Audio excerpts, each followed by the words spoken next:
and I'm going to just give you a quick overview of what I've been doing for the last 4 years, of where my focus has been. But in order to do that, I kind of have to go back because there has been some work that has been ongoing since the 90s. So back in 96, I was looking for a way to expand my work, basically, take it off the wall, to push the boundaries of my artistic practice, which was primarily painting, and come up with new ways of mark making. And I challenged myself to do that with just 2 basic materials, rice paper and glue. And what emerged from that are these beautiful little paper collages. So I'm just going to show you the very first iteration. They started out as, again, just these reconstructed, basically rice paper and glue. And I hung them initially from the ceiling and called it the path. But I was never really happy with the way it was, the presentation. The hanging of it was really difficult. I couldn't resolve it until I was forced to, in a way, for an exhibition.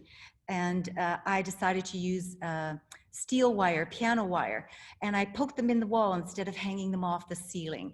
And my Buddhist teacher came up with the name highlights, which is just a play on highlights and emphasizing that the work was about light.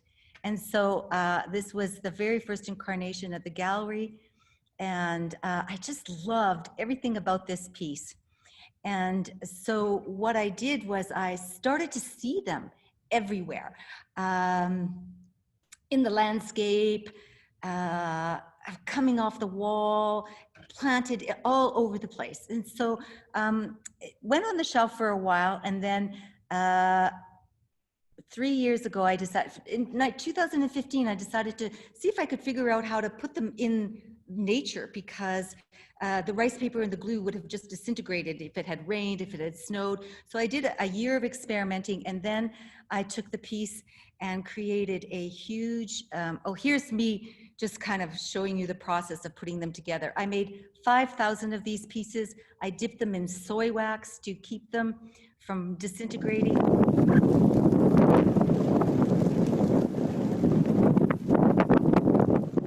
And yeah, so it was up for 3 months. There are about 2,500 of them I managed to put up during this time. And I just loved the way they reacted in nature. I had to go to the city one day, and when I came back, it had snowed completely and everything was just completely crushed. And I thought, there's no way I can fix this. I just thought, okay, nature's done what nature's done. I took a lot of photographs and figured, okay, that was the end of the piece. And then the next morning I woke up and the wind had taken care of it for me and had just basically lifted them all up out of the snow and the ice and did this beautiful little, anyway, so it stayed up for another couple of months after that.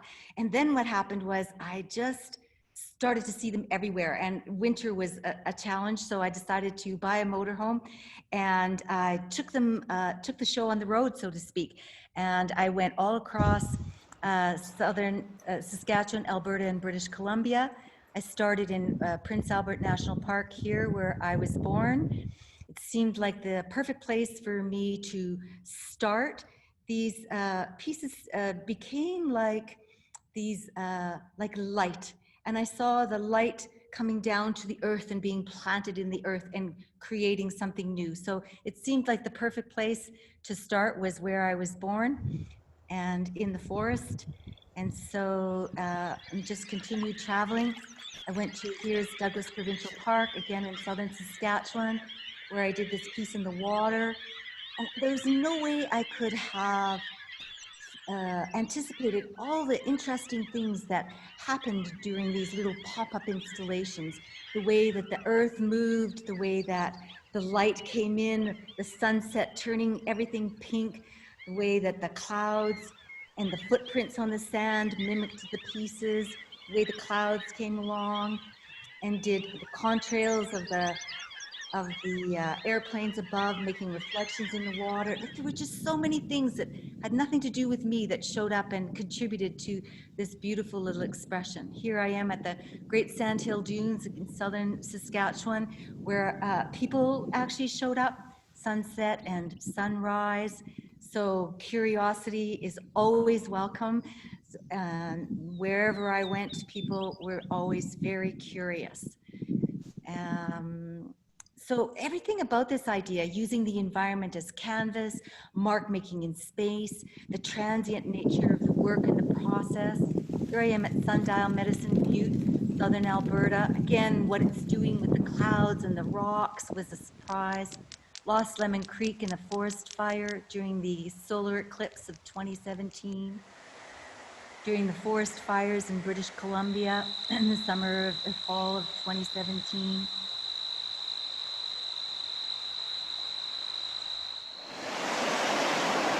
Over a creek that flooded back in 2013. Light to places in my backyard, bringing light to places that had been devastated, just planting it there, just these little expressions. And I had an installation planned for the solstice of 2017, and we got snowed in, couldn't even leave the driveway. So I thought, how can I make this piece? And I looked outside in the backyard, I had a fire pit, and I had some snow, and I had the highlights, and so I just put them in here. It's a little bit tricky to see, but you get the idea.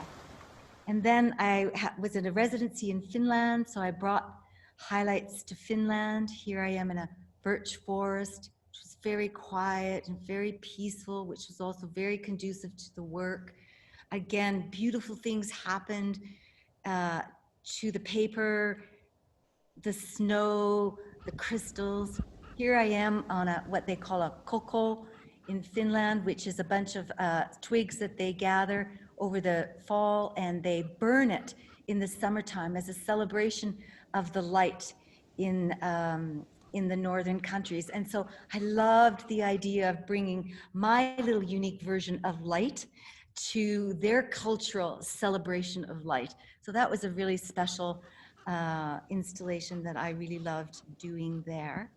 And then I went to Iceland, and here I introduced black highlights, which I thought was so appropriate, seeing as the contrast in a country of contrasts was a perfect little addition. And I loved the interplay of how it all worked.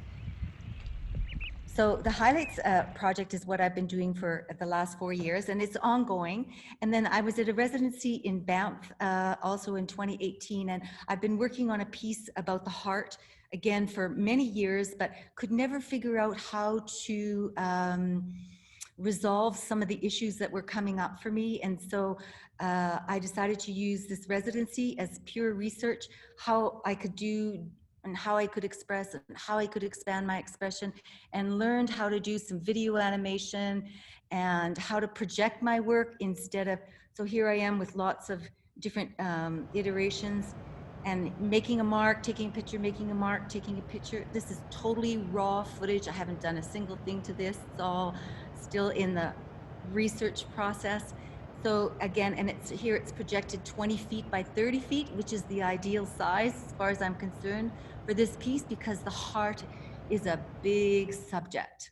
And so again, this is just me kind of playing around with how I can actually take this, all the ideas, and manifest them in such a way. So that's going to be what I'm going to be working on for the next, who knows how long. It's been a long time already. And so heart, and I'm also working on a piece about the home. So heart and home. About 6 years ago, I became very homesick, which was a strange thing to say because I was home. So heart and home are my next two focuses. So heart and home are my next two focuses. But what I want to do right now is I want to share with you where I'm at. So again, back in '96, I was working on a series of paintings called Daydreams Painted on a Prairie Sky, Meditations on Beauty. And I had met a woman who was had contracted AIDS in Africa while working there, and she had come back to Canada to for medical treatment. And I would stop by on my way to the studio to visit her. And as the virus ravaged her body, breathing took on a whole new dimension and a whole new focus, and became extremely important. And so I painted this painting called The Breath during that time. And so it just got rolled up and put on the shelf in a studio. And when I got back to Calgary at the end of March, when everything closed down because of the pandemic, I just got the idea that it made sense to revisit this painting, because it was all about breathing. And the COVID virus, of course, is devastating people's lungs everywhere. And so I took it off, and thanks to technology, I could, because it didn't exist in '96, I could play with the orientation of the piece a little bit more. And so I decided to change the orientation and rework it a little bit, just to, it allowed me to see the painting in a new light. And it's the new orientation became sort of more expansive somehow, and revealed deeper patterns of breathing. So I've been re-emphasizing those energies and bringing a greater coherence to the work.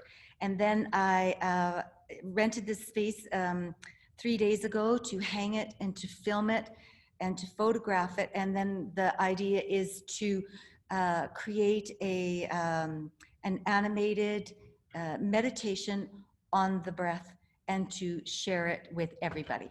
So that's where I'm at. And so I don't know if you want what more I can do in terms of showing the piece. It's just suspended in the space, and it moves. So maybe what I'll do is I'll just walk over there, and then I'll just give you an idea.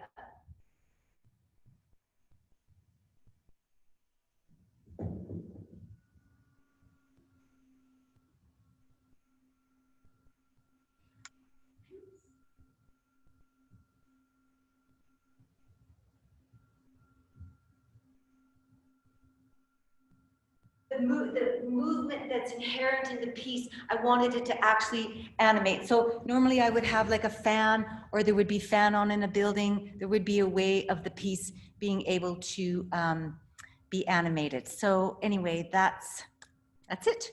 Hi, this is Anisha in Colorado. Hi, Anisha. Colorado. Hi. And Louise, I love so many things about your work. One, they're very beautiful. I like how you, I love the heart piece that you're working on, and how it's fluid and it's active and it's present. I like just so many things, how you interact with nature, but also with the culture and what makes up the culture, but people. So I like that whole kind of interactive living moment in art. I was going to ask you too, because it kind of surprised me how you're working on this whole aspect of breath and breathing. And even though you didn't mention it, I really like the pieces that you showed that had the auditory, how nature is breathing. And have you thought about incorporating in something that is, I mean, you've already incorporated. That's why I don't quite know what my question is.